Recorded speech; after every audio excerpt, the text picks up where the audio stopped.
feeling free on that asphalt lane. Oh, why to tell a day they ain't holding no chain. Gordon dropped the back comfort, and we get busy. Bars and under the sun drops, made for rest 19. Four cars side by side in a wild friend ride, with the roar of the engines leaving all doubts behind. As the wheels spin on, chasing dreams we can't hide. That's car life where legends never die. Welcome everybody to episode 22. I hope my mic is not screaming loud. It looks like it is, so apologies for that. I'll make sure that's fixed. And we're waiting for Kent to hop on, but just want to go ahead and start because I believe that Austin, if he is going to be here, it's going to be a little bit delayed. And Kent just jumped in here as I'm just talking away. How you doing, Kent? Well, I'm doing better now that I see you, Cole. It's your sight's for sore eyes. Oh yeah, that's a scary thought. If I'm making you feel better, then I don't know what you've seen today that scarred you so bad. I'm kidding a little bit, but no, I'm not gonna even lie. I know you're probably already recording, so I'll cut to the chase. I fell asleep rocking Wesley. There's no other way to put it. Like I was out down for the count, and I woke up and looked at my watch and was like, "Oh shoot!" Ran downstairs. But anyways, but you know how it goes. Anyways. It's all good. I was just chilling here. And then Blake. I don't think Blake's coming at all. So. Golly, they'll have to get their priorities straight. I say that I ain't going to be on next week. But you're on vacation. You get a break. Austin had a vacation another day too, so I will let it pass. Well, if it's just me and you, we have a little bit more discussion room. And I know there's a little bit of big news here in the last little bit. Mm-hmm. Specifically today, it was announced that the driver of the 99 for Trackhouse will not be returning in 2026, which surprised some people. Really didn't surprise me. And it's not even because Suarez has struggled necessarily. It's because, I know this sounds dumb, but when Pitbull stepped away from Trackhouse, I was like, It's like, this is interesting. Because I think Pitbull is one of the big reasons that they were able to pull Suarez, right? There's that kind of that connection. And once Pitbull left, because was he owner? I don't know. I took his involvement similar to probably, actually maybe not quite as much as Michael Jordan's. Michael Jordan's pretty daggum involved, maybe contrary to popular opinion, but just because he's not at the track all the time, but he's pretty involved in the decision making at 2311. And so, but in this case, I almost felt like he was just someone who just, hey, I'm here to throw money at it. Y'all do what y'all think's best. I don't know. I didn't do a whole lot of studying on the operation there while he was there, but I hated to see him go. I mean, anytime you get big names in the sport, it's good. And then the same thing about Daniel Suarez. I was actually just talking to someone else about that, and trying to figure out, does Suarez fall on his feet somewhere in the Cup Series? Does he manage to stay in the Cup Series? This isn't new for him, right? Like he's bounced around from a good ride to a bad ride to a better ride, and perhaps the ride that he was in to start his career was maybe the best shot he would have ever gotten in the Cup Series. Yeah. For those of you who don't remember, Suarez came up and his rookie season, it would have been 2017, right? Because it would have been the season right after Carl Edwards retired in that 19 car. Believe so, yeah. So 2017 in the 19 machine. He had won an Xfinity championship. Mm-hmm. I want to see him somewhere next year where he's able to compete. He's good for the sport. Great personality. Fun guy to keep up with and to watch. So, I mean, we'll see what happens. I'd say so. 2016 Edwards would have been wrapping up his deal in the 19 car, and 2017 would have been the first year for Suarez until he drove the 19. There was no one between him and Truex, was there, that I can think of. So until now, Chase Briscoe in that car, which he's got a win under his belt now. That's a big deal. We talked about that last week, how big of a deal it is. If you're going to race at Joe Gibbs, you got to win. I mean, Suarez kind of showed that, which that was in an era too where I think there was a much shorter leash on drivers to get the job done. I think Because I remember there was like, oh man, drivers are losing their job after one season. And then you kind of saw Chase Elliott had an extended leash. Then everyone kind of watched, right? Because Chase was an ordeal where we knew he was going to be good. How long is it going to take for that to translate to Cup? And then he got hot. And then, the rest is history. He became a champion in the Cup Series. And I think that's why Daniel Suarez has had as much time as he's had at Trackhouse. But still 2 wins with the organization. One as recent as, about a year ago, a little over a year ago. But last season, and still they're going to say, hey, we're parting ways. I think we know where they're going I think we know. I think most people have an idea kind of what their idea is. And so let's just go ahead and breaking news. You heard it here. Confirmed. Connor Zilic to the 99 car for 2026. You got to think that's what they're doing. Was it you that we were texting about this earlier? Was it you that said, man, he just ain't ready yet? I feel like another year probably would do Zilic a lot of good because, we've seen Harrison Burton moved up where we felt like it was too soon. And Harrison's excelling in the Xfinity Series, which I think if Suarez drives for Junior Motorsports, JRM, that'd be a good swap there because Suarez has shown that he's a really good Xfinity Series driver. And maybe it's kind of like this whole Kyle Busch thing that everybody talks about is maybe it's just the next-gen car is not, their bread and butter. Kyle Busch has won a couple races in the next-gen car. Suarez has won a couple races in the next-gen car. But, I feel like Zilic is probably where they'll go unless they do like a little 1-year deal with somebody, bring somebody else over, let them run a year and then let Zilic come in the next year. But that would also leave Suarez to find another spot somewhere else. Yeah. And one I was talking to earlier, he brought up a good point. That you could do just a straight up switch with Suarez and Zilic and put Suarez there at JRM, where I'd say he would contend for a championship immediately. And you saw in his drive at Mexico, and that we talked about that. It's rigged. We're joking. It's not. We know. You look at what he had to do in battling adversity, coming back with a backup car to win that race. He's got it. He does. It's just looking for the right opportunity, the right place, and the right team. Looks like Trackhouse was going to be that for a while, but he just hadn't been able to make it work enough. So I am glad that he did.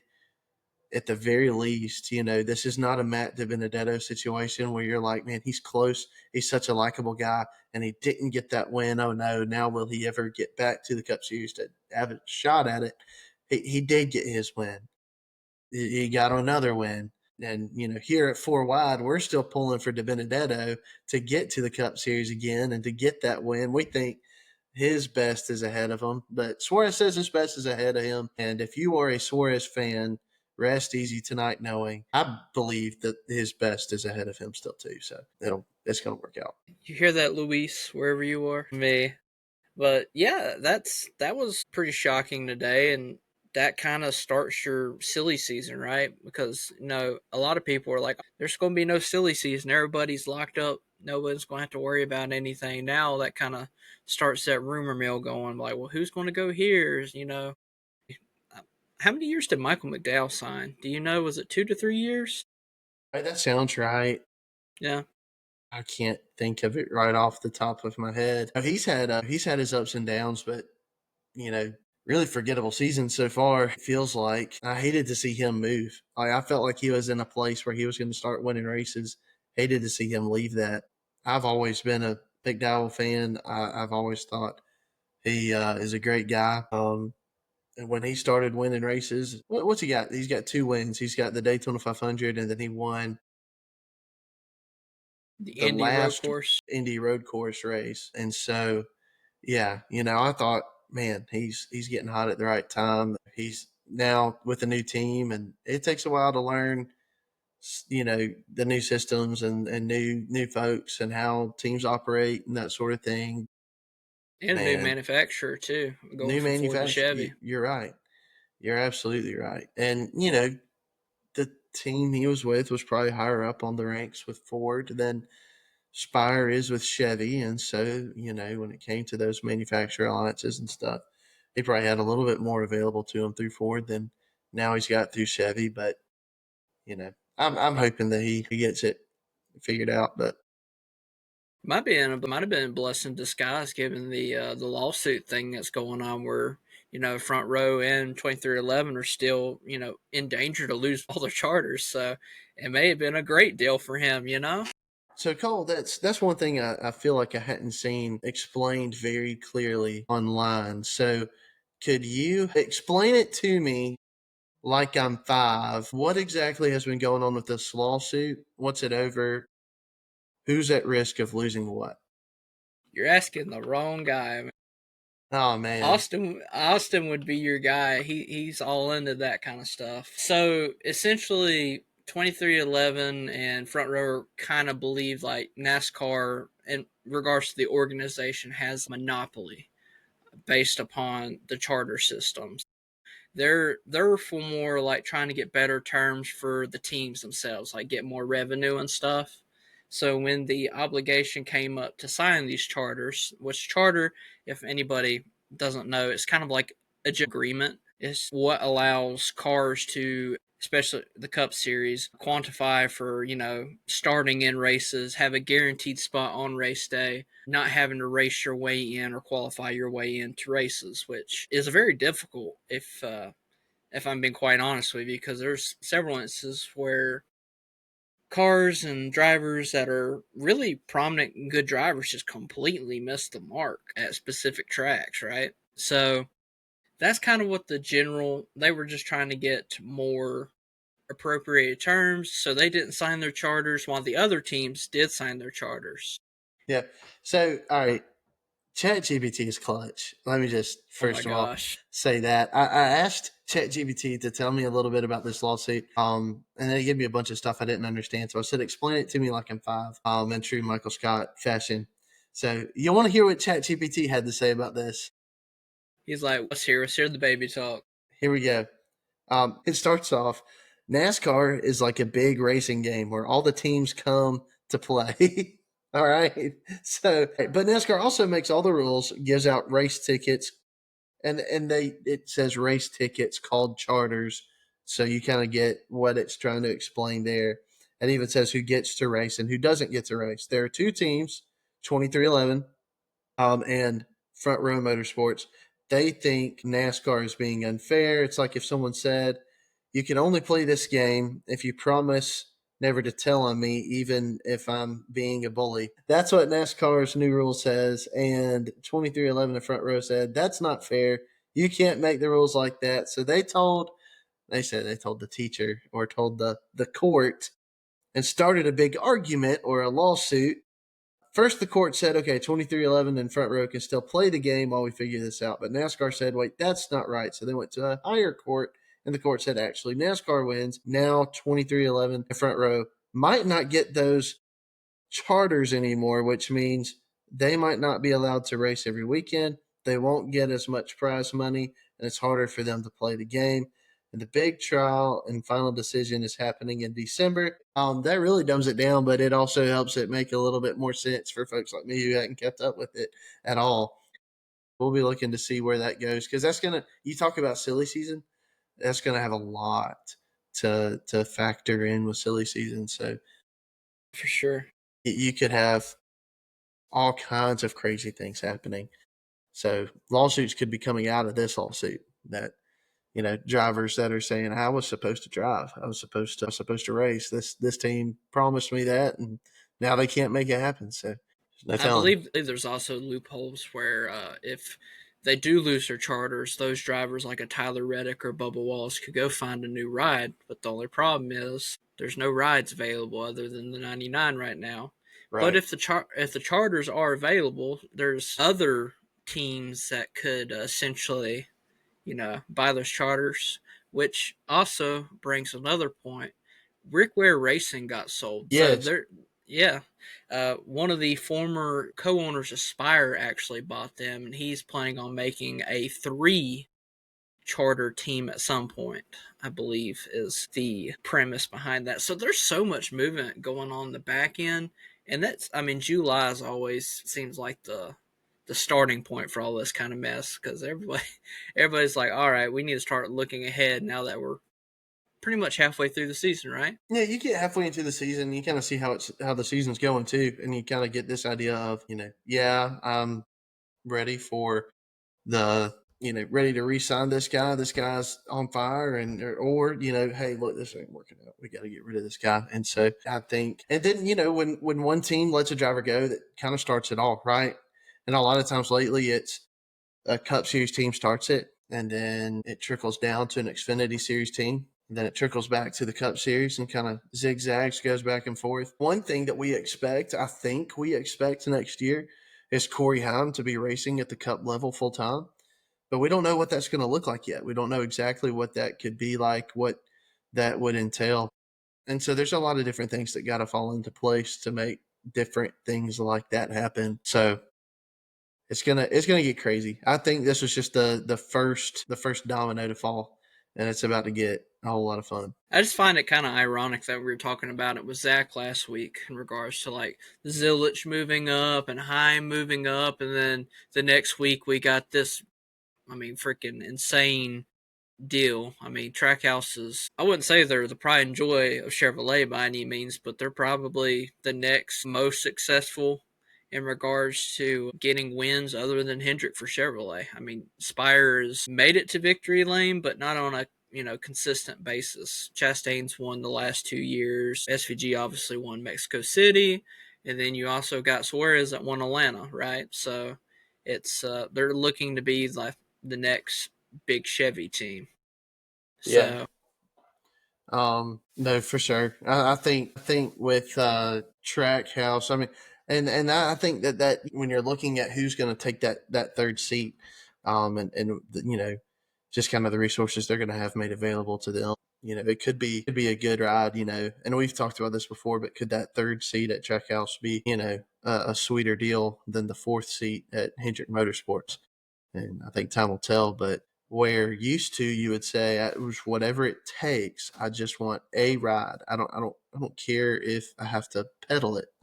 I don't whatever. I don't care if I have to charge it. I just want a ride with Hendrick Motorsports, and it's going to be better than 90% of the stuff that's on the track. Nowadays, I feel like it's more so like, hey, if you're in one of those top 2 rides at Hendrick Motorsports, yeah, perhaps. Otherwise, you can't tell me you wouldn't rather be in that 77 than maybe even the 48 this year. And I say that knowing that you're a big, Alex Bowman fan. Bowman's had moments of greatness this season, and he's not slow by any means. But that 77 is bad fast this year. And I feel like if Bowman was in it, man, he'd already maybe have won 2 or 3 races. Yeah, I think the experience would probably help that a lot. And we think about the 77. You remember when Justin Haley was driving the 77? I used to run the FOE all the time. And of course, he won at Daytona in that car. Sheer talent, skill, I was there. The class of I the seen field it that day. That's hilarious. I was in Daytona the week after that, on vacation, and so when I did the tour of the track, they took us into the media center, and they had all the printouts and everything of the finishing order, and so I picked mine up, and I was in the room that the week before Justin Haley was celebrating his win. It's cool to see Cinderella teams win. I'd rather not see them win because of a rain delay or any weather at all. But that 77 program has come such a long ways since 2018. Yeah, 2018. So it's come a long ways, and now it's not just they're waiting on the thunderstorm to hit. Now it's they're making their own noise inside the top 5 regularly, and so it's a matter of time. Hocevar's gonna win one. It's a matter of time for sure. It's kind of crazy though, because I think back to that race. Kurt Busch was leading the race, and he came down pit road, and then the caution came out after he pitted. No one else pitted with him. Anyways, Justin Haley stayed out, and that's how he ended up winning that race. That could have been the one race that I could have saw Kurt Busch win that I attended. That would have been cool, because that paint scheme he had that week too was very nice. It was a very nice paint scheme, because that was July 4th weekend. All those paint schemes are usually solid. But first of all, Kent, I know that truck races are usually not your forte. You don't usually get to watch them very closely. I can tell you 100% that I did not watch this one closely, because I fell asleep watching it twice. I woke up, was halfway through the race. I was like, okay, I can watch the rest half the race. And I woke up another 3/4 of the way through the race, and Heim was still up front. So, but I did look at the general highlights and whatnot. And Lime Rock's a beautiful track. The ARCA race is fantastic. I enjoyed the ARCA race a lot more. It was a lot more continuously, more engaging. The first lap, there was 3 or 4 cars that went off track immediately, which, I mean, that's the joke. Like, that's the typical ARCA thing to do. At one point, in the ARCA race, there was a dude from Israel. It was his first ever ARCA race, and he was leading the race and had the fastest car. And he did not get the cue to come down pit road during the mid-race break caution that they do in the ARCA series. And he stayed out. So he had to essentially go to the back end of the line.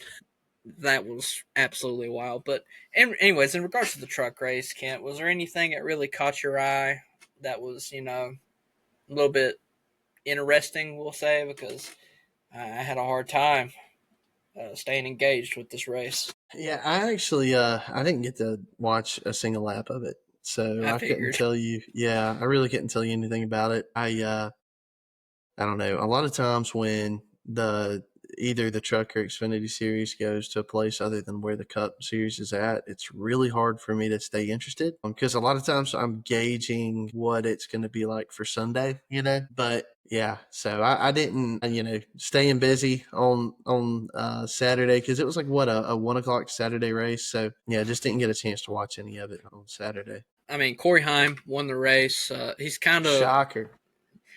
Apparently, he's a really good road course racer, too. I had no freaking clue. I would have picked him, other than the guy that I picked who finished last in the Pick'em Series.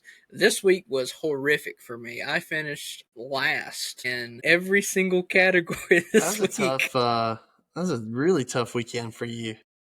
That's hilarious. That's the first time that's ever happened to me. Anomalies, they occur every once in a while, so we'll look to see if we can at least get a third place finish in one of the series this week when we get to the Pick'em series.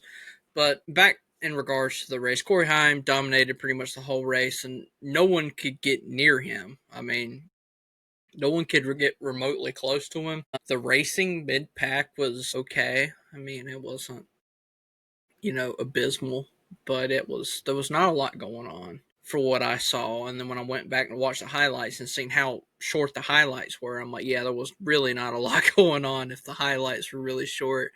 But honestly, Corey Heim, he's now more closer to be back on track to be able to get those most truck wins in one season. I think it's definitely in play for him now. What's he at currently? 5, man. It's a lot. I mean, that's pretty good, right? Especially when you consider he probably should at least have another 4 on top of that. Just some bad luck that's taking him out of it. Let me read you his stat line this year, right? 5 wins in 15 races. Okay, just take that. Take that ratio, that fraction, 5 over 15, right there. That's pretty good, right there. That's pretty good percentage if you calculate that up. Yeah, batting over 330. That's a good thing in Major League Baseball, and that's a better thing in racing. So yeah, that's wild. That is wild. I mean, and he should probably already have 8 wins. Yep. At least 7 for sure, because Homestead was one that he should have won for sure. In North Wilkesboro, if Lane Riggs didn't absolutely just send him into the stratosphere, I think he probably would have won that race too. 11 top 10s out of 15 races. 9 top 5s out of 15 races. Wow. Only 3 poles, very modest 3 poles. 0 DNFs. I mean, he's always finished the races. Of course, he's first in points, right? That's obvious. Can you guess what his average start is? Man, it's got to be up there. We'll say average starting position is it's going at least 3.5. It's 5.4 is his average start. So, 5.4. yeah. And then his average finish is 7.4. And, I mean, that's pretty darn good, but the crazy stat here, right? This man's almost led 1,000 laps this year. He's at 988 laps led. And this isn't like the Cup Series where they'll run 500 laps at Bristol either. This is that's impressive, spread out through 15 races to have led that much. He's been a front runner everywhere, dominated. And that's not even including the whole stage points and everything. He's won the most stages, I think, in Truck Series history. I mean, so, and his birthday's actually in 4 days. So happy early birthday, Corey Heim. It's July 5th will be his birthday. But He's just getting started. Dude, the man, I hate to be, that guy that's like, oh, he's going to be a bona fide stud when it comes to the Cup Series, and that's what most people are thinking. But I also don't want to be that guy who says that and then he just, struggles off the start because it's a big adaptation. But yeah, I mean, I think there's a lot to be said about the transition from Xfinity to Cup and from Truck Series to Cup. I mean, it's like going from. I mean, there's really no other way to put it other than maybe hey, look, you just got done with some college baseball and yeah, you're playing with some studs, but now, hey, you're gonna be playing with major leagues. I mean, it's a huge leap. I even say college, not even AA or AAA or anything like that because of the leap that it is. But I also think that with the racing and the downforce and some of the ways that the trucks drive, I feel like it maybe mimics the Cup cars slightly more than the Xfinity cars, because used to have someone do like even what Hocevar is doing, to be able to come straight into the Cup Series, kind of skip the Xfinity Series altogether. It was just kind of like, okay, they've just got money. You don't skip the Xfinity Series. Because, I mean, the Xfinity Series really they used to run the exact same car, just less horsepower. I mean, that was really the only thing that there was to it. But now, with the cars being so different, it's just kind of like, okay, if you're good with this discipline, then let's just go ahead and see what you can do in a Cup car. And Heim has had success already in a Cup car. So, man, when he gets behind the wheel of one full time, it's rare to hear of rookies winning these days right out of the gate. And I don't want to put too much pressure on the guy. I don't think he listens to me, though, so I want to put some pressure on him. I think he wins in his rookie season, and I don't think it's going to be in Atlanta or Talladega or Daytona. I think he wins a race that we all sit there and look at it and then go, dang, he's just that good. Mile and a half, I feel like is his bread and butter. I mean, even in the Truck Series, he's fantastic in those mile and a halves. But, I mean, I'll get off the Corey Heim because, I mean, there's not really a lot to talk about Lime Rock. Like I said, the ARCA race is a lot more interesting. I paid more attention to the ARCA race, in all honesty. But you take Heim, right? He's led 988 laps. You take Chandler Smith, Lane Riggs, Grant Enfinger, and Ankrum, and they just have around 650 some laps led altogether. Wow. That's crazy to me. He's a man playing in a boy's world. I mean, but there's only 15 23 races, right? So that if he's going to get that record, he's going to have to get some wins in a row like he's already started here. So it's going to be interesting to follow that storyline. I mean, I feel like he's pretty much got the championship in the bag, so to speak. But, I mean, another thing that's crazy to me is, all right, so he drives for Tricon. He's also a Toyota, right? Next in points after him. Ford, Chevy, Ford, Then you got Toyota in 10th points wise. That's Gio Ruggiero, his Tricon teammate. I'd be interested in. Honestly, I mean, you would consider, the 07 truck. That's what hypothetically they consider the all-star truck for Spire, right? That's what they're, Byron started in it, and then but that 7 truck's been a lot faster. It's only 10th in the owner's points, where the 7's actually 7th. So, anyways, that's enough Heim loving here. That's right. I just kind of wanted to talk about it. All right, now we're going to move to the Xfinity Series race at Echo Park. And that race was quite interesting because, well, first of all, congratulations, Nick Sanchez, for his first career Xfinity win.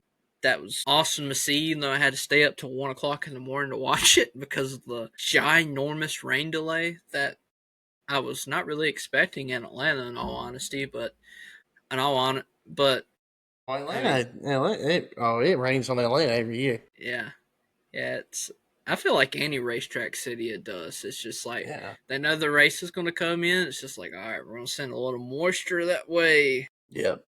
Especially if it's in the South. The South is always brutal during the summer months with those pop-up showers and stuff.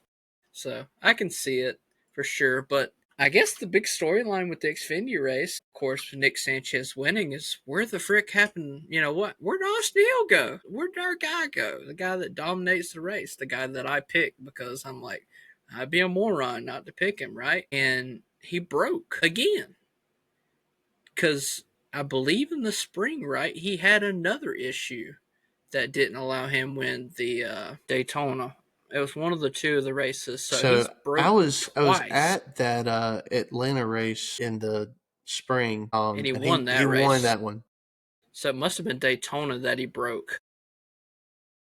He has won all but one of the Atlanta races on the new surface that I've attended, and that is every spring race on the new surface, so 22, 23, 24, 25, and one summer race in maybe it was 22, and so he's won all of them except for that very first race on the new surface. That was Ty Gibbs, but yeah, just he's been dominant. But like you said, it's gonna take something breaking to knock him out of contention. But there was a point of the race where you're looking at that top 10, just kind of like how the Cup race was. You're looking at the top 10 of kind of like who was in the top 10. You're like, man, there's all kinds of guys that can, get their first career win. It's looking great for them, right? I mean, let's see here. I'll pull up. Sanchez, P1. Carson Kvapil, P2, another guy that's still chasing his first career win. Sam Mayer, P3, he's won a couple. Taylor Gray, still chasing that win this year. Daniel Dye, another guy that's chasing a win this year and been really close for Kaulig. Probably been the best, consistent Kaulig car this year since Dinger left.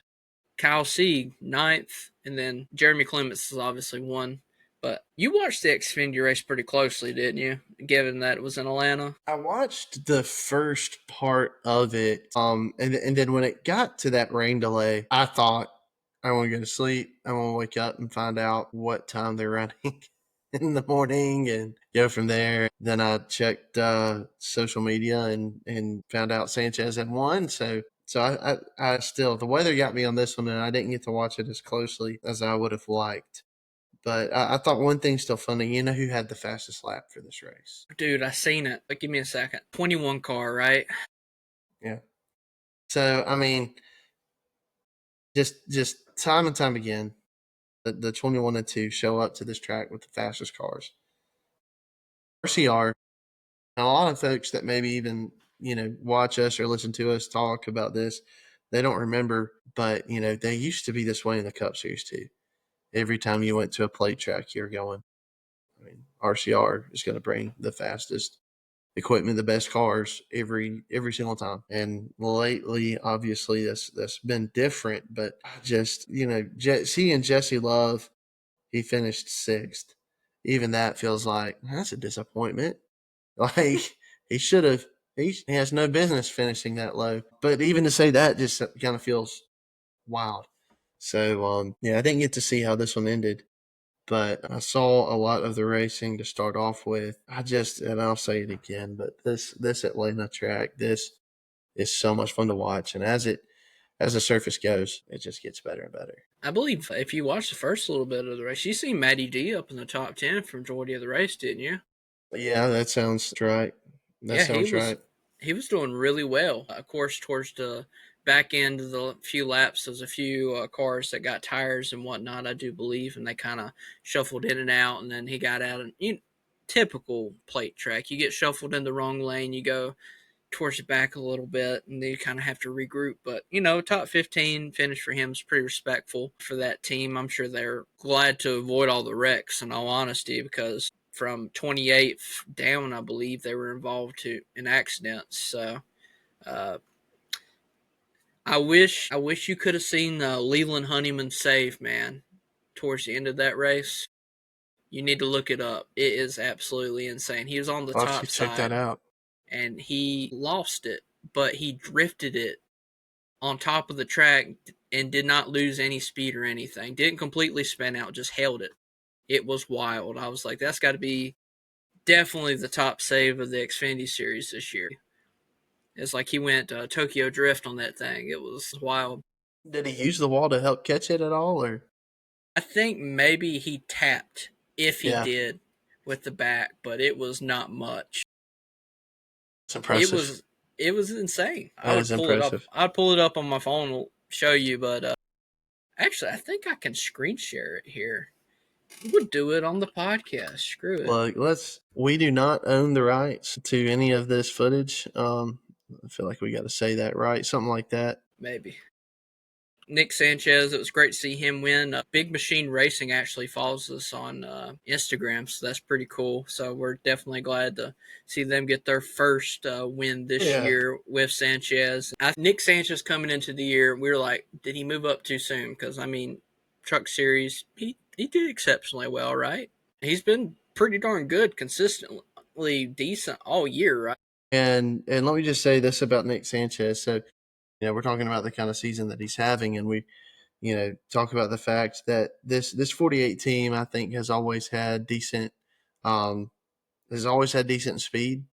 You've seen it with Parker Clearman. They've always had decent speed, but now to get this win, that's a very, very big deal, and you got to be happy for him. He's 10th in points, though, and so you look at some of the ones that he's ahead of in the point standings, and you're talking about some names that you wouldn't think. Guys like Sheldon Creed, who's had a pretty decent season so far. Guys like Harrison Burton, even Sammy Smith. So, he's having a pretty decent year so far, and I think, he could be a contender for the championship. But he's going to have speed on more tracks than just those super speedways, which he's had some speed. He's going to have winning speed on some of these shorter tracks. So, all right, I believe you got it queued up for us. Yep, finally. It only took me a year to figure this out. All right, you see that 70 car right there? That's Leland Honeyman. Let's check it out. Let's give our own play-by-play. Taps it, saves it, doesn't hit the wall. Does not hit the wall. Did not hit the wall. That was impressive. Impressive without a doubt. That's crazy to me. All right, let's watch this out. I didn't see how the race ended. Let's watch this out. Okay, sure. Let's Just 4 laps to go. And that's one thing. These laps at Atlanta, compared to Talladega and Daytona, they just click off so fast. And this is, of course, them taking the checkered flag right here. Just couldn't get the run. Couldn't get the run for Quapple. Yeah, the last 3 laps, nobody could really get a decent run, in all honesty. Which, kind of mirrors the Cup race, you would say. But then, we had a whole bunch of trading back and forth, right? The Cup race. Are we ready to talk about that Cup race now? Heck yeah, let's do it. Let's talk about that Cup race. Something that you actually watched. I know, and I was supposed to be there. And I ended up selling my tickets last minute, and I saw the individual that I sold the tickets to, I saw where they were sitting, and I thought, dang, those are good tickets. But anyways, but I had a good day. It was a great day. I actually watched the end of that race while I was rocking Wesley to sleep. And so he was like falling asleep when Chase Elliott was taking the checkered flag. Like 2023 Kent would have been ticked for missing that race, but 2025 would have been ticked if I had gone out of my way to be up that late just to watch my favorite driver crash in the big one. So the racing, I've got to say, there's so many notes, so many takeaways from this race. It was over 90% on the Gluck poll. Big deal. I think it was the second overall Atlanta race, only coming in second to the race that Daniel Suarez won, the 3-wide spring finish there at Atlanta last year. Incredible race. And I say that as someone whose favorite driver was wrecked out early, and whose pick'em driver. I'm just not picking Joey Logano again. I'm just not. I'm done with him. Moving I on. thought you said you were going to pick him so you could doom him, right? That's what That's you right. told us. Well, it worked, dadgummit. It worked. Yeah, I didn't think it'd work that well, but I made the joke. You've seen the movie Cars. Yes. You might know where I'm going with this. When he was driving back to pit road, I made the joke. I looked at my buddy I was watching the race with at the time. I said, "Hey man, coach, I can still race." And sure enough, if somebody did not take that same clip and make a meme out of those two cars next to each other, golly, that thing was destroyed. But I mean, I hear so many different angles. Folks will say, all right, look, it's too much. It's too much. We're throwing them out there. It's just a crash fest. It's too much. But then I see what I saw, and that was actual racing. They Passing for the lead. What a shocker. It's crazy. It's the little things in life that we appreciate, like green flag passes for the lead. Absolutely incredible. You had to have strategy, not just in your pit calls, but you had to have strategy in how you raced. You couldn't take the lead too early. You couldn't wait too late to take the lead. You had to take it. Chase, really, I thought he took the lead too early. And if he wouldn't have had a loyal teammate, we can talk about that in a minute. If he wouldn't have had a loyal teammate, then he would have taken the lead too early. But Bowman was that guy and made sure that the team name went to victory lane. Just overall, I think it was a great night for the sport to have your most popular driver back in victory lane. Who knows? He may not be the most popular driver this year. We keep saying someone's going to beat him, and it hasn't happened yet. So I figured he's probably just going to win it again. I don't know. But I just absolutely incredible racing, absolutely incredible, exciting finish. And it was reminiscent, like I've said before, of those 90s and early 2000s plate races at Daytona where you needed handling, a little bit of luck, and a little bit of strategy and a whole lot of talent to get a victory lane. And that's what Chase Elliott ended up with at the end of the day. Couldn't be happier for him, for that team, and for the child who was able to be there, did the design on Chase Elliott's car and fire suit and all of that through, I believe it's Children's Healthcare of Atlanta. And so, we were actually, I've been out to Children's Healthcare, and nothing serious, praise God, but just, procedure that Wesley had to have done out there. And Children's Healthcare it is absolutely mind blowing. I just was blown away by their facilities, their professionalism and everything. And, we're on the floor and, Wesley essentially was having surgery that was going to prevent him from having, a hernia down the road. And so as we're having this minor procedure done, that there are parents on other floors going through just nightmare situations. And so it's heavy because you have both parents that are celebrating with children and then those who are experiencing some of the darkest days of their lives. So the fact that Chase's foundation is putting money into this place, I think it's just an incredible thing. And the fact that it got to be highlighted the way that it was is an incredible. So I'm looking forward to seeing him do more of those every time he comes back to Atlanta in the summer. But what a race. What a race. Yeah, It was exceptional racing. I think for overall this year, it said that the only race that was better than this on the Gluck pole was Michigan, which I'm just like, man, that's a travesty. I feel like getting ahead of myself here. I feel like Charlotte is probably the best race all year that I can think about. Now, of course, 3/4 of that race was pretty much dominated by William Byron, right? So it's some people may have got bored with that, but the overall racing on that mile and a half there throughout the whole field, it was going back and forth a lot. So it was actually a lot of good passing action on the track. Michigan, man, I'm like, really? And Hamlin won that race. So it's like, how the heck did that get 92% on the Jeff Gluck pole? And then this get 90. And then I think the Coke 600 got like 89.7 or something like that. How that race got less than 95. I don't know what more you want from a race. That race was incredible. And then Las Vegas was another extraordinary race. I probably enjoyed. That's what I told Blake. Blake's like, "Oh, this is the best race all year." We can talk bad about Blake because he's not here. Atlanta was, the best race, if not the best race, it's the second best. And I'm like sitting there in Charlotte. Michigan was pretty good. Yeah. Las Vegas was really good. Yeah, it was. And I think it's all in the eye of the beholder too. For the Chase Elliott fans, and for right now, they are the vast majority of the fans out there. Yep. They feel like that was the best race that they've ever seen. And it's because Chase Elliott got out and said it doesn't get any bigger than this. And so I'm not going to take that from them, that it was incredible. The only thing that makes this race better, in my opinion, is if you didn't have so many of the key players taken out in the big wreck. And I think you would have felt this way even if Bowman would have won. I think if Bowman had won this race, or even if William Byron had not been in that wreck and had won this race, there would have been this thought process of, that's great, he won. He should have won. Everyone else was taken out, and he was the best driver that was left. He should have won. Would he have won if everyone else had still been on the track?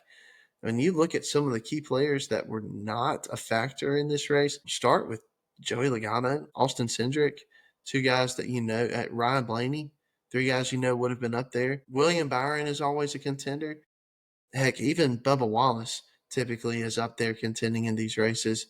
He was nowhere to be seen. And Denny Hamlin, I just named a few that if just a couple of them would have still been around, it would have made it feel even better. But you kind of got the sense that it was going to be one of either Chase Elliott, Tyler Reddick, or Alex Bowman. You felt like it was going to be, because they probably were the best three drivers still on the track with a car good enough to win. So, and Brad was really good too. That's right. That's right. Not, but that's right. I don't want to take it away from Brad, because Brad ran an extremely veteran race towards the end of the race, and it wasn't something where he decided to make a rookie move or anything.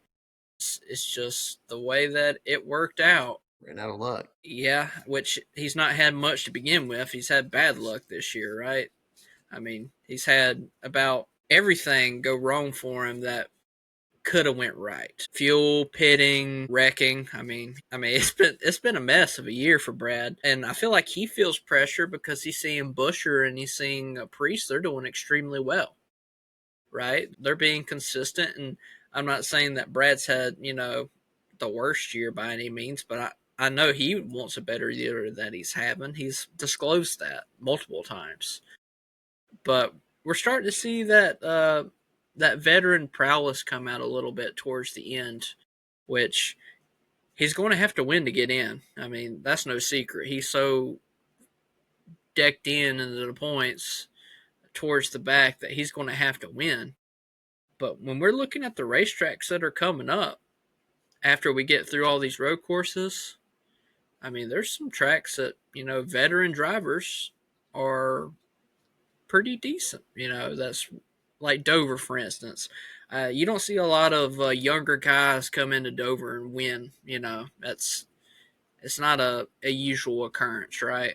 Most of the time your veteran drivers, or your top equipment drivers, of course, do really well at those racetracks.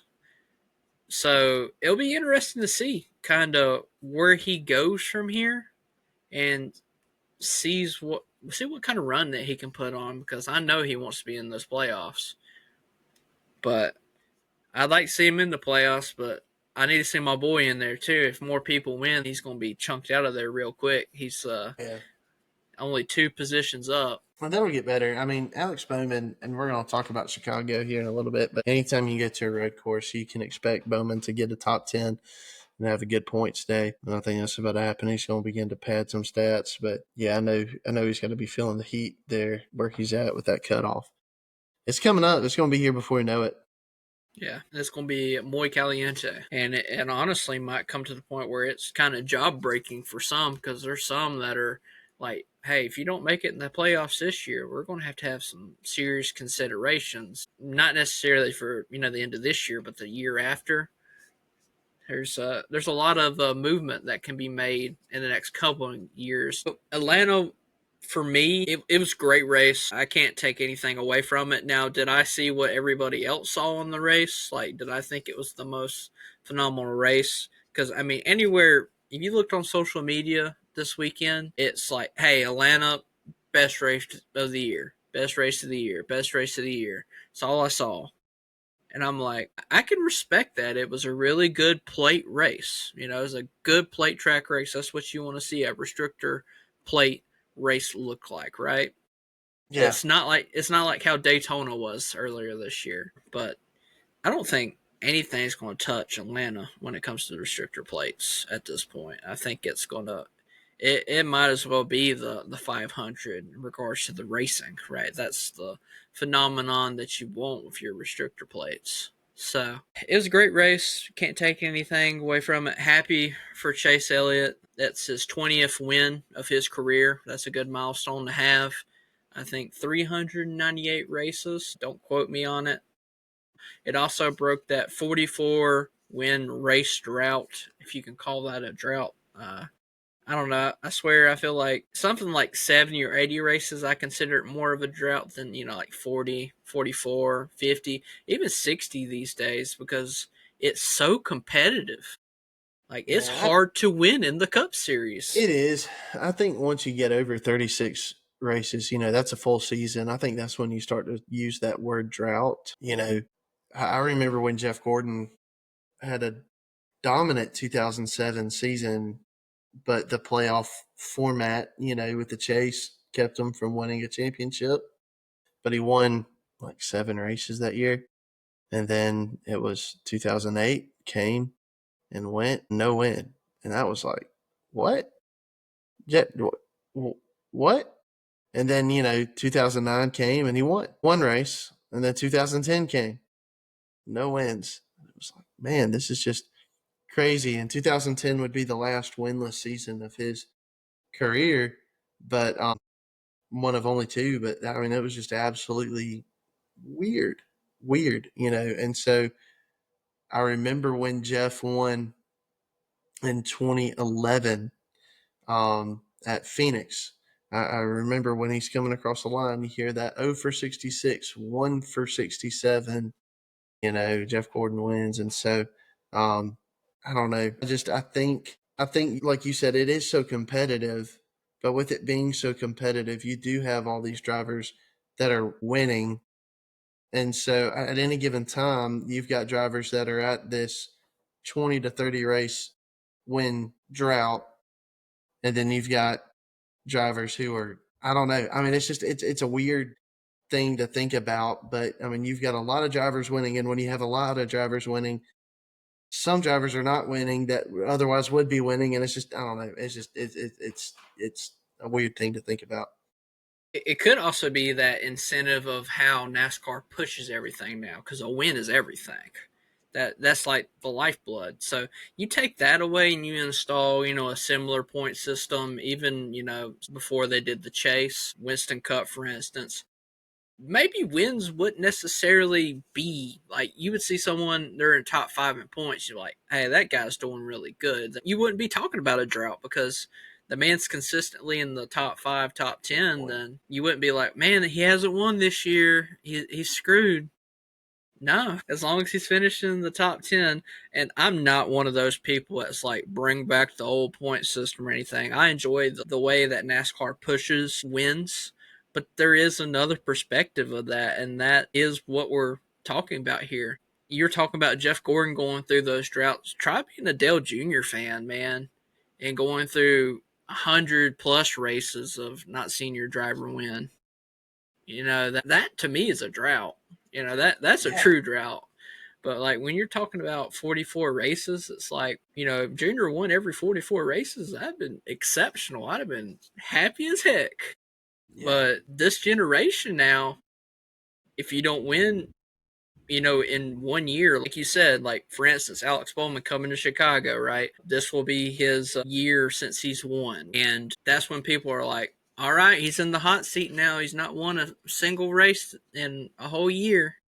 It's time to replace him with Carson Hocevar or Cody Ware. But that's just an interesting perspective I thought I'd throw out there. It's a very good point. I digress. It's a very good point. I mean, when the emphasis is on winning, then and that's kind of that means everything to the points. It means everything towards the championship. Then yeah, you're going to talk about the ones who have not won a race, because if you don't win a race, you can't win the championship. I mean, that's kind of how it feels now. Um, but although I think it's funny in the system, we recently, I say recently, it's been a while now, but had a driver either almost win the championship or win the championship in the Truck Series without winning a single race. Did Matt Crafton do that maybe 5 or 6 years ago? He might have. Win a championship, and he did not win a race that season. And we just kind of got to talking about, hey, I thought this was supposed to be about winning, but he just had a lot of runner-ups. I mean, my mind immediately goes to like Hemrick when he won obviously that last race, but to that point he had won a race at all In his career. in his career, and he was fighting for the championship at that point, right? Yeah. But yeah, in 2019, Matt Crafton won his third career championship, I believe, without winning for his second season in a row, by the way. So he didn't win for 2 seasons. He still won the championship that particular year. That is maddening to think about now. Yeah, and again, this is the same similar point system that we use in the Cup Series, and so we're not immune to that. You look at someone like, I'll use them just to throw one out there, but like Tyler Reddick. Let's say Tyler Reddick just keeps doing what he's doing. He could find himself in the Final Four, finishing third in Phoenix and winning a championship. Now, to me, that just don't feel right either. It feels like the whole thing is self-defeating. But yeah, you get in a system that emphasizes winning the way that it does, then there's going to be some exclamation points around the ones who can't get it done. It's kind of funny because I pulled that up to verify, and the first thing that comes up after being on Wikipedia, of course, if you want any resource, Wikipedia is obviously the best, but there is a Reddit post, and it was 7 months ago, and just telling by the way this person captioned this, you know exactly what kind of fan they are, like what a generational fan they are and everything. It's 5 years ago today, Matt Crafton won the 2019 Outdoors Truck Series title by doing absolutely nothing. And that was the whole entire caption. That's awesome. You could tell that this person has grew up in what NASCAR has pretty much preached, that winning is everything, right? Yeah. But like 2019, when that happened, I know there's obviously criticism, but like from my standpoint, as someone that followed the points maybe the traditional ways, that is exceptional. Imagine being in a playoff era race and winning it without winning any single race for the whole entire year. That's maddening. Yeah, that's wild. Too bad Matt Crafton's not doing that anymore. I would love to see him be as successful, but of course he's getting up in age too. So he is. He's not going to be around forever. I did get to see him win a race in Atlanta once. And he's one that I think could find himself in the NASCAR Hall of Fame. Maybe that's a hot take, but just overall what he's done in the sport. 3 championships and one of NASCAR's Premier Series, I think that gets you in. But yeah, I mean, he's obviously been struggling lately. But to kind of go back to the main thing, let's talk about the finish of the race on Sunday. You had 3 or 4 hungry drivers. You had 3 or 4 who would all consider themselves in a drought of some shape or form. And you saw when Keselowski was able to lead and not really worry about what was going on behind him, was when the racing behind him was really good. Once they got single file behind him, they blew right past them.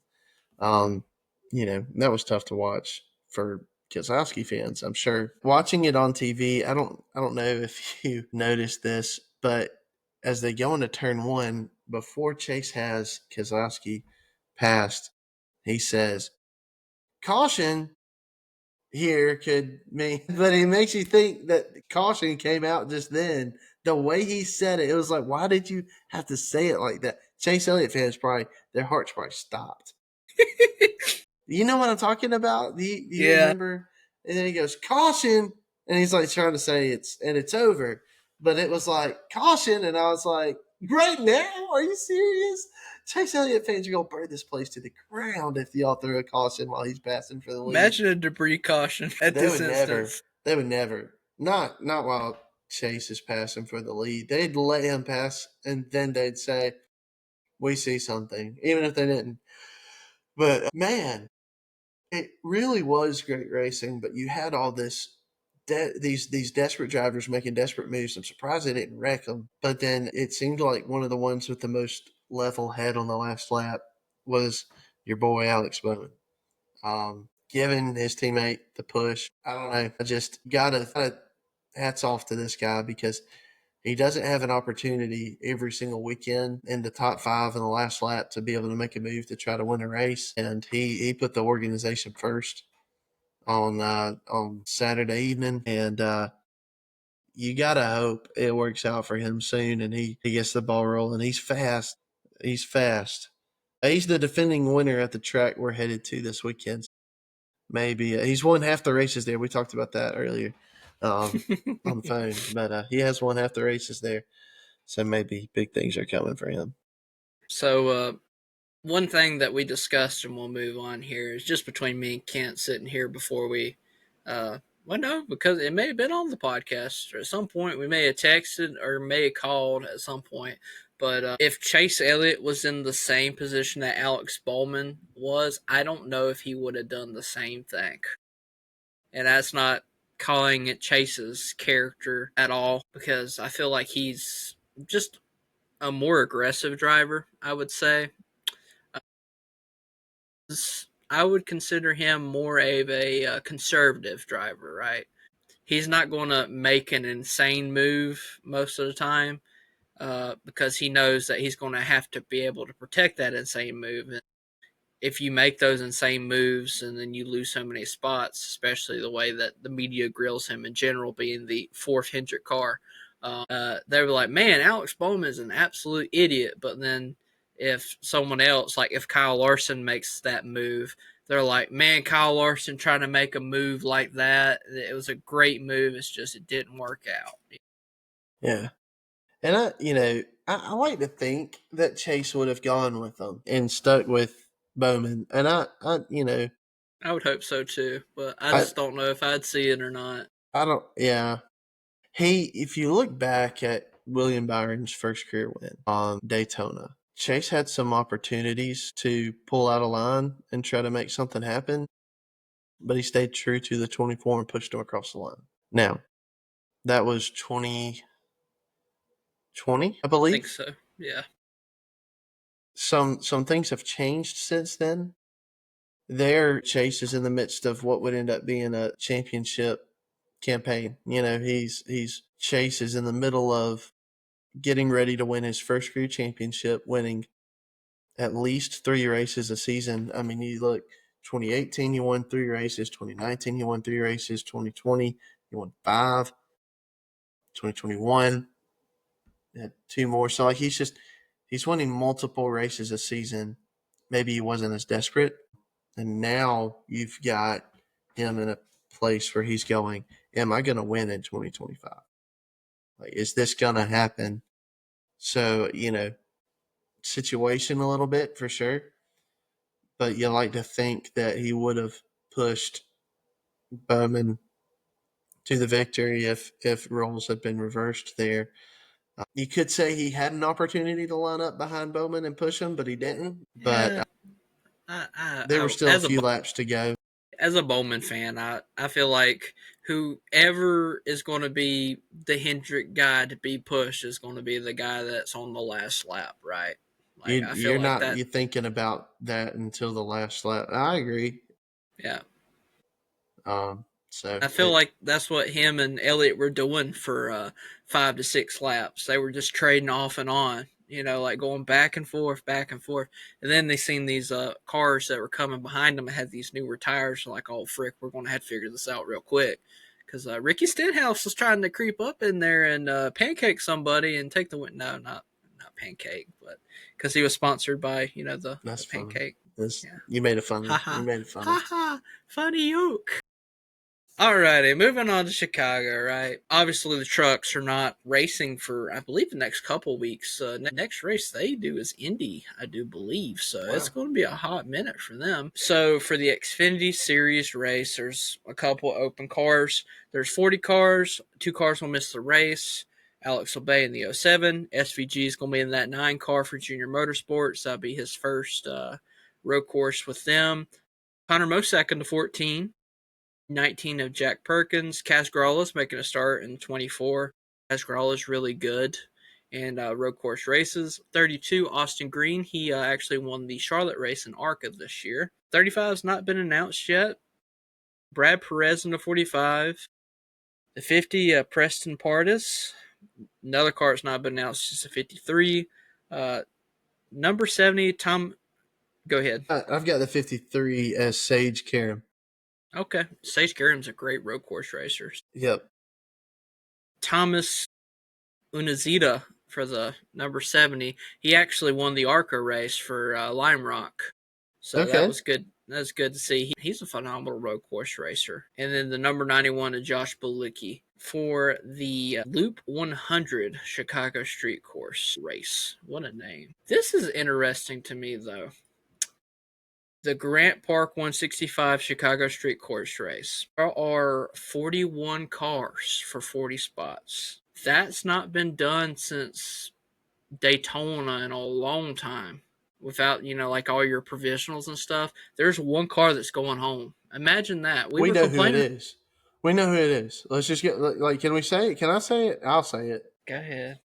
Catherine Legg, I'm sorry. You're not racing on Sunday. You're not. No. It's not happening. Corey, and I'm not discrediting. Yeah, I am. But I'll say this. Look at some of the other drivers that are racing to get in. And you just gotta feel like, Corey Heim could drive it in the wall, right? Like, he could do something crazy, right? Like, brakes could go out on his qualifying lap, and it's like, oh, wow, okay. And that's what I think she's probably telling herself. The team's probably telling themselves. But, I just, looking at the other drivers, I'm thinking I would not put my money on her being in this event. But that's me. I feel like the 2 people that are competing for that last spot is Will Brown and her in that 13 car. Will Brown's driving the 13. Austin Hill, of course, is in the 33. That 33 struggled this year. That third RCR car's really struggled. I mean, RCR has in general, but that car's been rough. Yeah. Corey Heim's impressed in all his starts, and we just talked about how good of a road course racer he is in the truck series, and here he is making a start on the off week of trucks, so it makes sense that he makes a start. And then Catherine Legg in the 78, and I mean, let's be frank here. Live Fast Motorsports is not necessarily the best car to be going into a road course race with. Well, I'll say super speedway race, sure. That's where they've been really good. But going into a road course race, that's tough.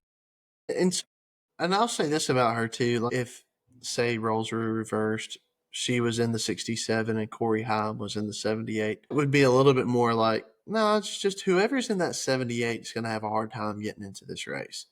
The Garage 66 car is the other one that you wonder how good of a car are they bringing to the track, So, but they do have Josh Bolicki, which yeah. is a veteran driver, so that helps out a lot for them. Maybe where the car would be, a little bit less capable, the driver would be able to bridge that gap.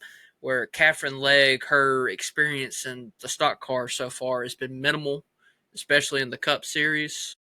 And then also having the car that's not necessarily consistently good at road courses. So that's kind of our general overview here of the Chicago race. It's going to be kind of quick today because we obviously don't have two other people with us. So I'll be taking obviously the roles of Blake and Austin. But thank goodness Kent can fill, a good 30, 40 minutes of Chicago street course history. It's been a very prestigious event, especially, it feels like for a long time, like almost like decades. But I'm going to throw it to Kent, let him talk about the history of the Chicago street course. Yeah, so there's been two races. All right, y'all, you take it from there. No, I'm just kidding.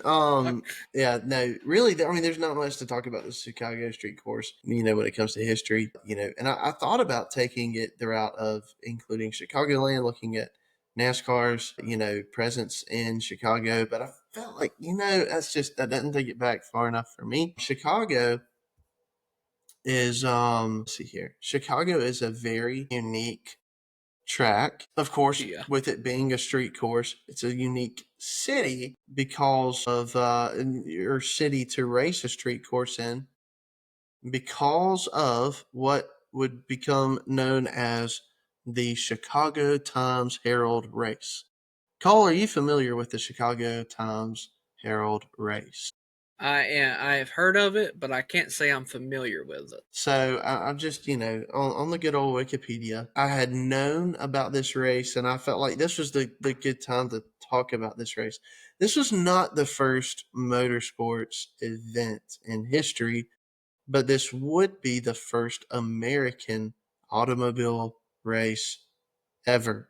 So on July 10th, 1895, the Chicago Times-Herald announced a race to be held in the city, prizes totaling $5,000, which would have been close to about 200 grand today. The promotion was an attempt to foster the growth of the young auto industry in the United States and to boost newspaper sales. So look, it even had a title sponsor with the Chicago Times-Herald. This was NASCAR before NASCAR was even thought about, right? The rednecks had yet to get their hands on this. So anyways, the first automobiles in the nation were produced only 2 years earlier, and they were so new at the time that the paper's editors could not easily agree upon a name for them. So after considerable wrangling, the editors decided to call it a motorcycle race, and first used the term in a July 15th article. So if you look at the original course, there's a map for it. If you look it up, America's first automobile race, and it was run from Chicago north to Milwaukee, but the roads were found to be poor for early cars to traverse easily. The route was changed to be only 54 miles from Chicago to Evanston and back. The finish line was near what is now the Chicago Museum of Science and Industry, and then the race was intended to be held on November 2nd, but there were so few cars that showed up, they decided to reschedule. So 83 cars were initially entered in this race, but only 6 arrived for the actual competition.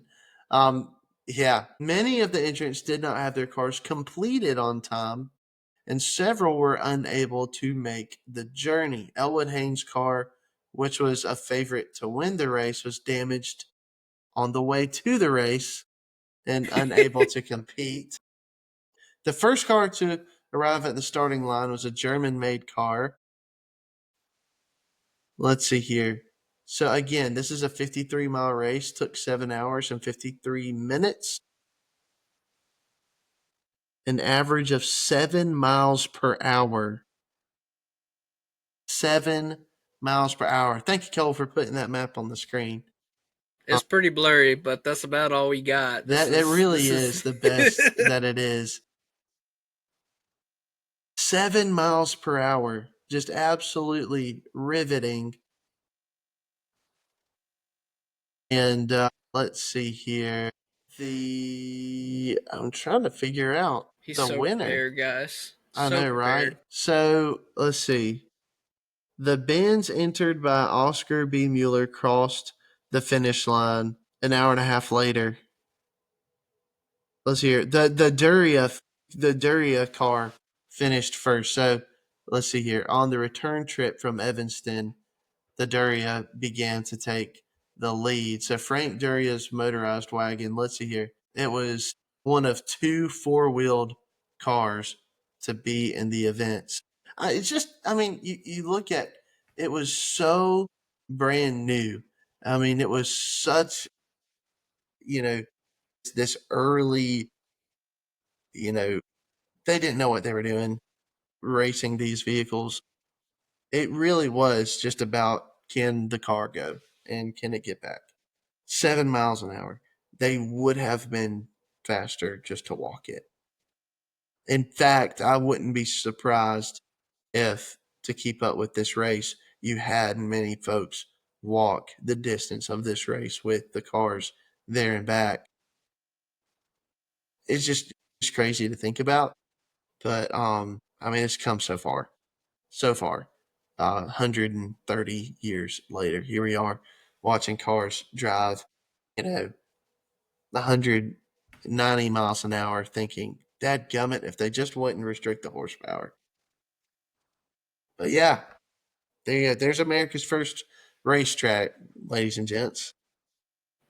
Also, I will say that they are definitely not going 190 at Chicago. They They'd be will going through not. they'd be going through the tire barrier if they're doing that. Yes, they will not be doing 100 at Chicago, but it's gonna be good racing. SVG was the first driver, of course, to win on this new course, and then it was Alex Bowman, both known for being good on road courses. Let's see. I'm curious of what the early weather forecast. There's yet to be a race. I believe there's rain predicted for Sunday. The last time I checked, There sure enough is.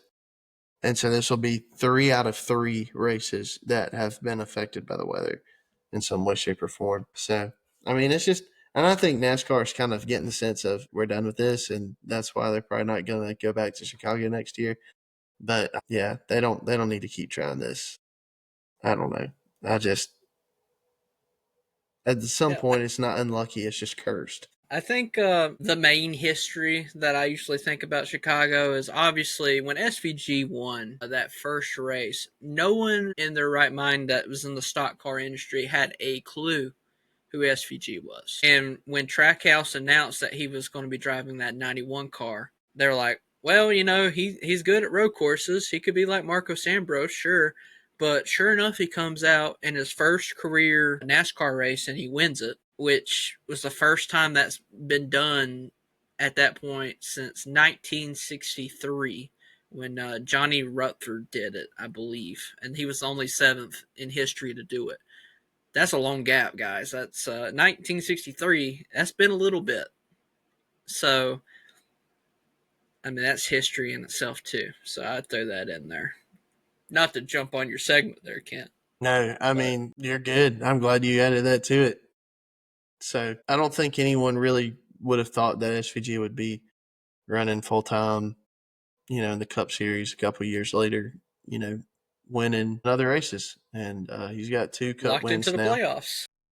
32nd in points, locked into the playoffs. That's another conversation for another time. But anyways, I have all the SVG career wins over here beside of me, diecast wise, so I can't say much. I'm a little bit of a fan in regards when it comes to SVG, but I'm also obviously a fan of the Chicago Street Course because if SVG is one of my favorite drivers, Alex Bowman's obviously. I'm wearing the Alex Bowman Chicago T-shirt where he talked about the whiskey or whatever, which I don't drink or anything, but I thought that was hilarious. I mean, that kind of showed his personality off a little bit that you don't really necessarily see week in to week out. But obviously, they've swept, you can say, the Cup Series race, and SVG won the Xfinity race last year. He wrecked out of the Cup race because Kyle Larson lost it in the rain, which we're probably going to be seeing some of. Let's be honest here. We're probably going to see a little bit of precipitation because it's Chicago. It always rains there. They call it the Windy City, but it might as well be just called the Rainy City, especially when the street course is there. But the Chicago street course, right, is a 2.2 mile road course. It's 12 turns, and I have a diagram for you guys. I wouldn't leave you guys in the blind when it comes to this. Hopefully, the image will come up. So this is the Chicago street course. This is built in literally into Chicago. Like these are like South Columbus Drive. It's an actual street, guys. It's not just a road course. So this is the interesting perspective that NASCAR brings to this. Now, there's been rumors that it's going to be moved to maybe San Diego or another city, maybe a city that it won't rain every time, where we have to put it on a freaking timer at the end of the race. When you're ending a race under time, it just does not have the same characteristics of as a fully ran road course race, right? But anyways, so this is obviously T1, T2, so those are your turns. So that's pretty much just a straight drive, and then you take a tight turn on South Lake Shore Drive, and this is where the fun really starts to happen. This turn 3, 4, and 5. It's a nice little slingshot, and then you have a nice straight. You can see some general passing, some crossover moves down South Columbus Drive. That's probably 5, 6, 7 is probably my favorite part of the racetrack because you're seeing a lot of moves, especially if you have a veteran driver like an SVG or Joey Hand last year. Even Justin Haley was putting some moves on in that first race in Chicago through those. And then turn 8, 9, 10, a lot of people love that because it's kind of just a straight little loop right there. There's not a lot of moves that you'll necessarily see through there, but there's going to be some people that are going to risk it, especially once it gets towards the end of that race and they're going for position. You're going to see a lot of people fighting for positions because we're getting close to the playoffs. Every position matters, especially where you can be kicked out of the points of a new winner like a Ty Gibbs wins this race, for instance. Ty Gibbs is really good on road course races. He's not in the top 16 in points. He's 22nd right now, so that obviously would kick Bubba Wallace out of the playoffs. Then we come on East Jackson Drive, and then we finish it out on South Columbus Drive. So that's the just general track dynamics. I figured it visual aid might not hurt for you guys to see. Hopefully it was Here, pull that back up for me real quick. Yeah. Pull me that back up for me. I just want to just say, so before I got rid of iRacing, this was one track that I had, I'm not going to say mastered, but I had gotten pretty good at and enjoyed driving. And so you look over here at turn 10.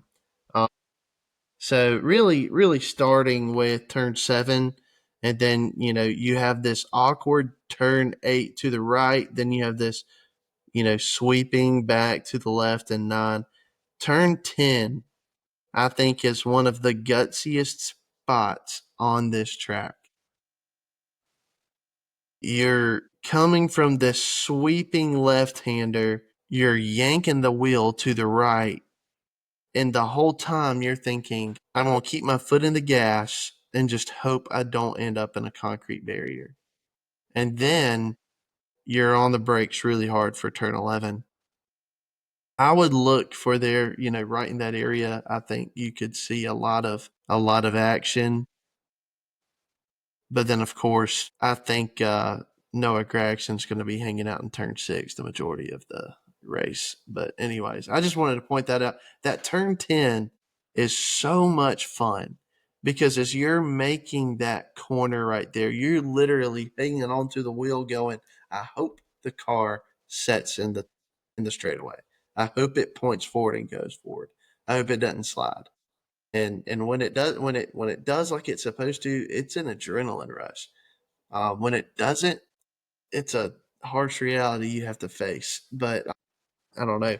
It's just a very, very edgy part of the track, and it's going to be there. There's going to be some folks sitting in some grandstands, I think, on the inside of the track right there between 10 and 11, and they're going to have a good view of some maybe some interesting moments, maybe some desperate moments for drivers using turn 11, maybe using turn 10 to kind of get some momentum on turn 11 to make that dive bomb with a couple laps to go if it ends up being a possibility. Especially if the rain comes down, you could see some. I mean, this might just turn into like this whole section of the racetrack might just turn into Calamity Corner. In all honesty, it may start at T8 where they're starting to have their issues, but it may end up being T11 by the time they end up pulling a Kyle Larson, a Noah. I mean, there was several instances last year where you just see these cars just go off track and just like lose it. I mean, you seen Kyle Busch earlier not really earlier, pretty recently. He just lost it in the rain when it came to Mexico City. I mean, it's easy to do. These cars don't handle good in the rain. They're like my Nissan Sentra. It does not handle good in the rain. It hydroplanes like crazy. Yeah. I might as well be on a jet. That's what it feels like. On a skid steer. I don't know. It's crazy. But I obviously don't drive the next gen car, so I don't know if it's like a skid steer or not, but I would imagine it's pretty close, especially the way that these skillful drivers like Kyle Larson and Kyle Busch, they're making these slight miscalculations, and it's costing not just necessarily them, but, fellow competitors, issues on the racetrack. So, but that is the general perspective of Chicago in regards to that.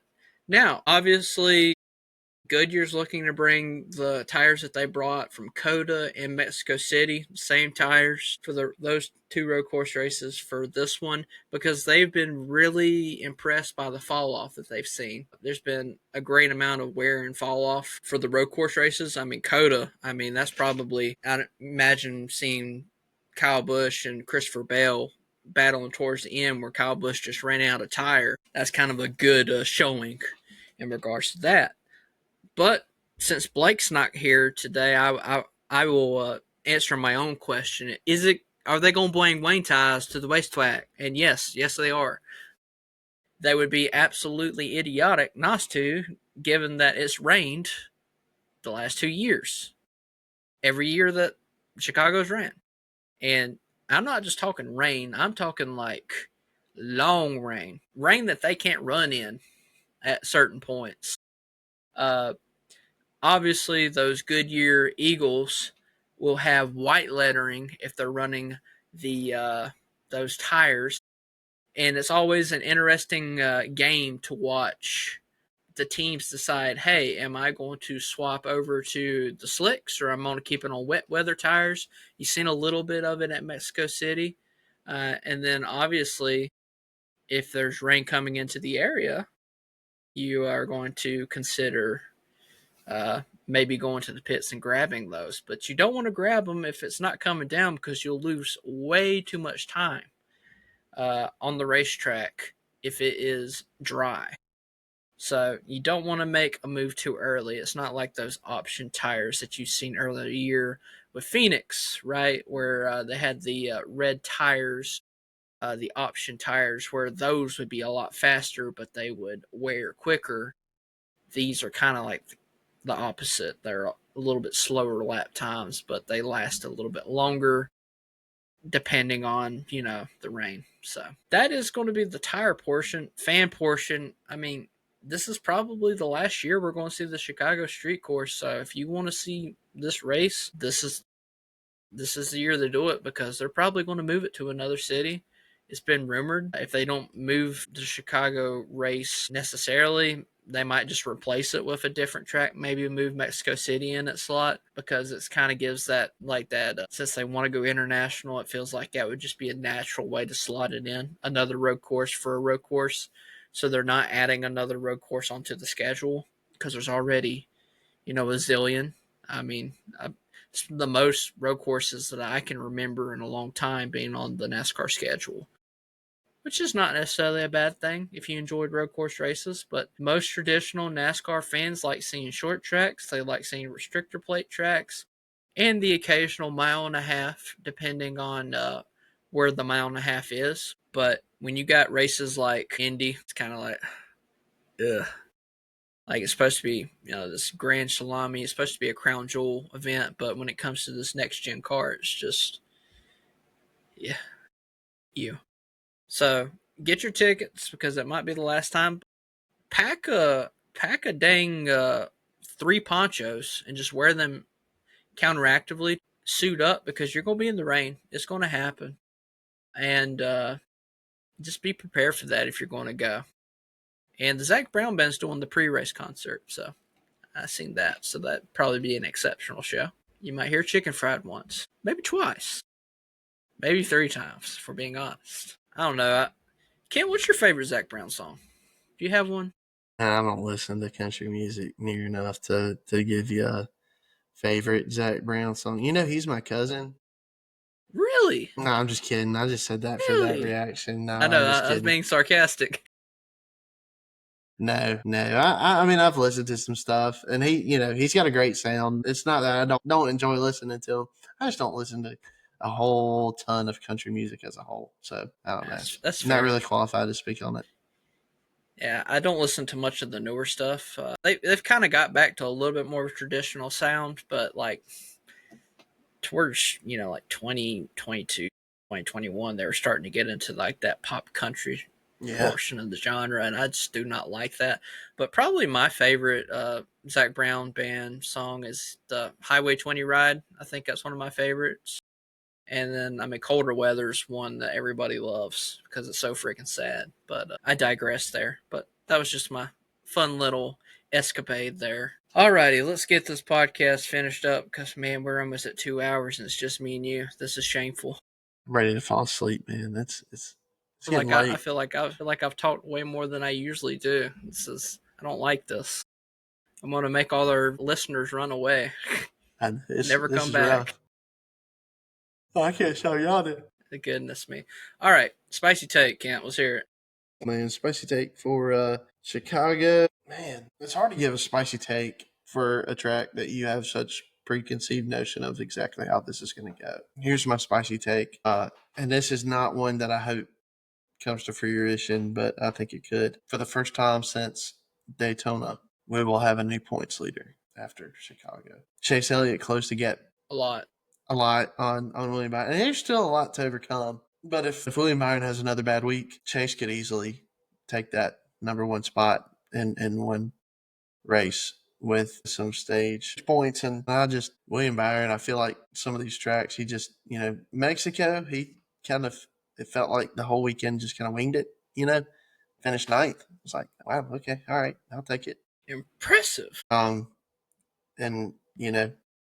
I think he's probably going to show up with a similar mindset, but you get in traffic in Chicago and that one thing goes wrong and you're finishing 39th, and so, yeah, I think I'm going to say bold take. I'm not going to say, well, let's see here. Let me look at the point standings. Yeah. I'm going to say Chase Elliott leads points after Chicago.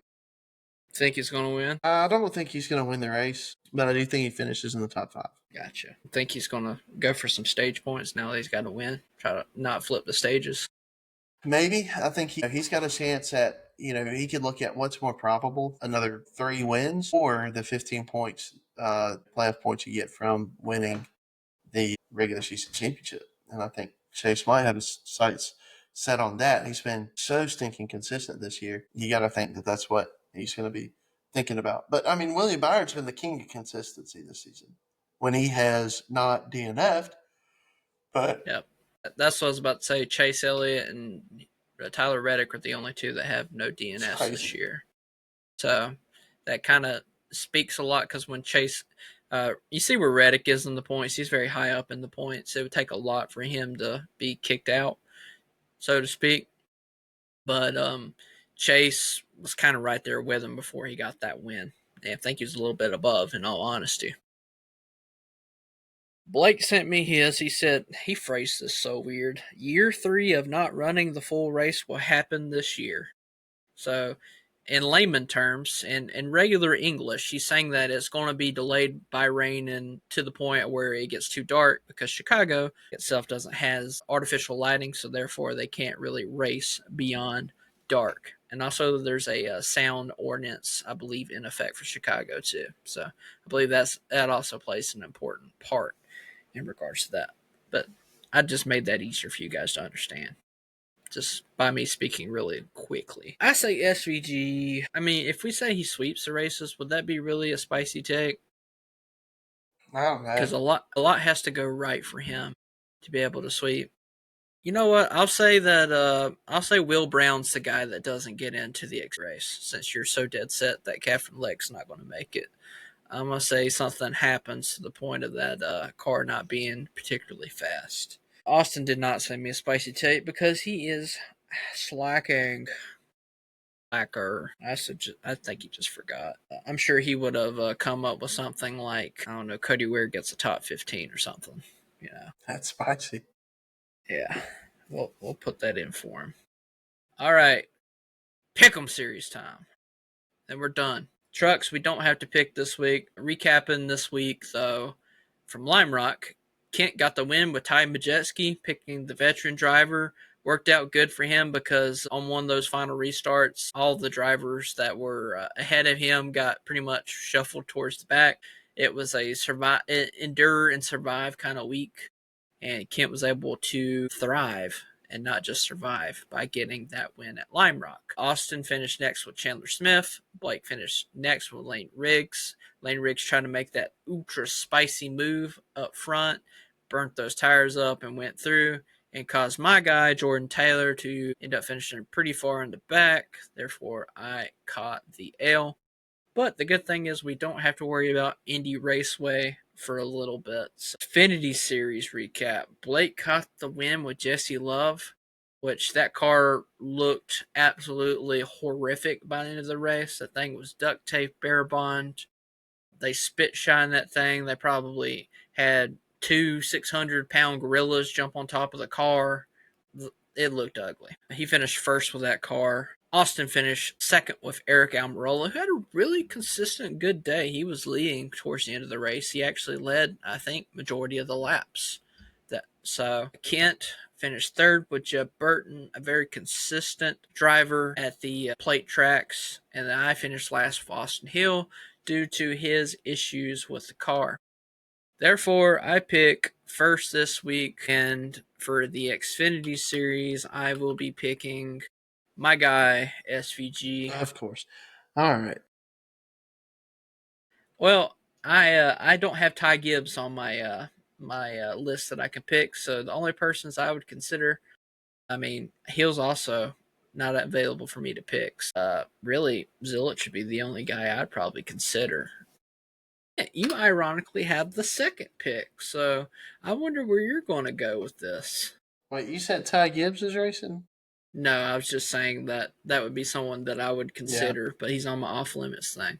Well, tell me who I can't pick, because I don't think I can pick Zilich. You cannot. You can't pick Bale, Zillich, or Burton. Okay. I can think of a guy off the top of my head that might be a good pick here. I don't know who I want to pick. I'm going to write it down and see if you pick the same guy that I'm thinking. Man, why not? Give me Alex LeBay. Okay, let me...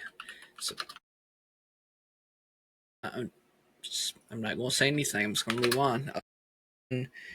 Is going to pick Jesse Love as his pick for the road course. RCR brings strong road course packages, just like restrictor plate tracks. Austin could not pick Zilich, Elliott, and Almirola, so he is good to go with that.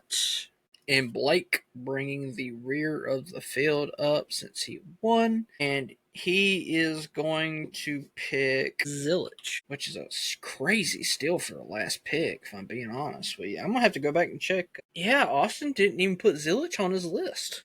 That's crazy. And he had them available? He must not have it. That would have to be the only. Yeah, he did not have them available. That's the reason he didn't pick them. Blake does have him available, so that's why he picked him. Alrighty. So I have the first pick with the Chicago Street Course, and I will not be able to pick the best available driver on the circuit.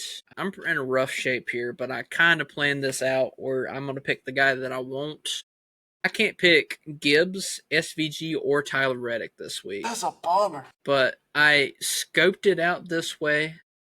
That way that I could consider picking Michael McDowell to win the Chicago Street Course race. Yeah. He does really well there. He's always in the top 10. Of course, now being with Spire, it's a little bit more up in arms, I will say. You know, he doesn't have the front row package that they usually run at the road course races. But that would leave Blake with his first pick being SVG. He got robbed to SVG when it came to Mexico City, so he's going to make up for that mistake. Since he has. So Blake came in third? I thought I came in third. No, you came in second. Logano got thrown in front of... he did finish in front of Byron. Yeah. One position. Dang. Yeah, he sure did, according to NASCAR. So Okay. Good for you, Kent. Good for me. Now I don't get SVG. Dad gummit. Get joked on. Alrighty. So Blake's probably going to be considered SVG this week. So that leaves you, Kent. You cannot pick. Let's see here. Busher, McDowell, or Bell. That's tough too. Yours might be worse than mine. Dadgum. Especially where SVG's probably not going to be on the board by the time you get, around. All right, you said I could not pick Chris Busher, Michael McDowell, or Bell. Christopher Bell. I mean, I might go Chase Elliott. Okay, Chase Elliott. All right.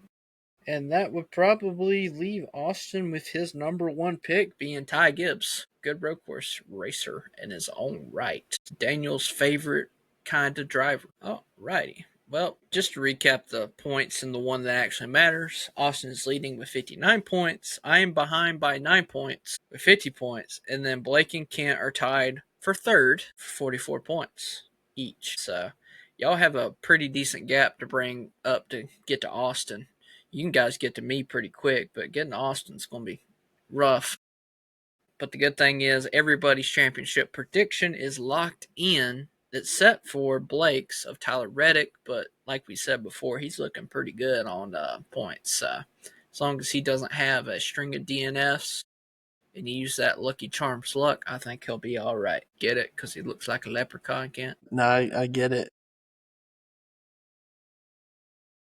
I'm so tired. So some of these NASCAR, yeah, me too. I'm borderline delusional. Some of these NASCAR drivers, you don't really understand or appreciate just how short they are until you see it, or tall. Some of them until you see them in person. I remember the first time seeing Tyler Reddick in person, and I was like, "God, this dude is tiny. He is a little guy. He's just a little guy." But great race car driver. Great race car driver. Absolutely. Alrighty, well, me guys, Misa,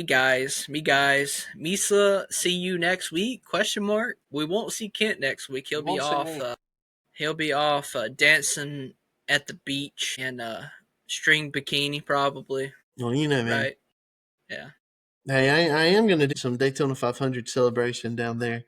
I'm going to go see William Byron's car sitting over there in the museum, and take Wesley and get his picture in front of that car. So looking forward to that. But yeah, you're looking forward to a week, just kind of getting away and relaxing, and ought to be good. And then we'll be moving on to Sonoma next week. We'll probably have Brett next week on the podcast. He's our road course guy. I think he wants to be back on the podcast, so I think we'll probably let him.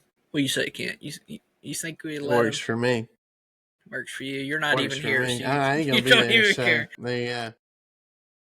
Oh my goodness. All right. Well, we will see you guys next week. Same time, same bet channel, same delusional, sleep deprived idiots. Adios. Goodbye.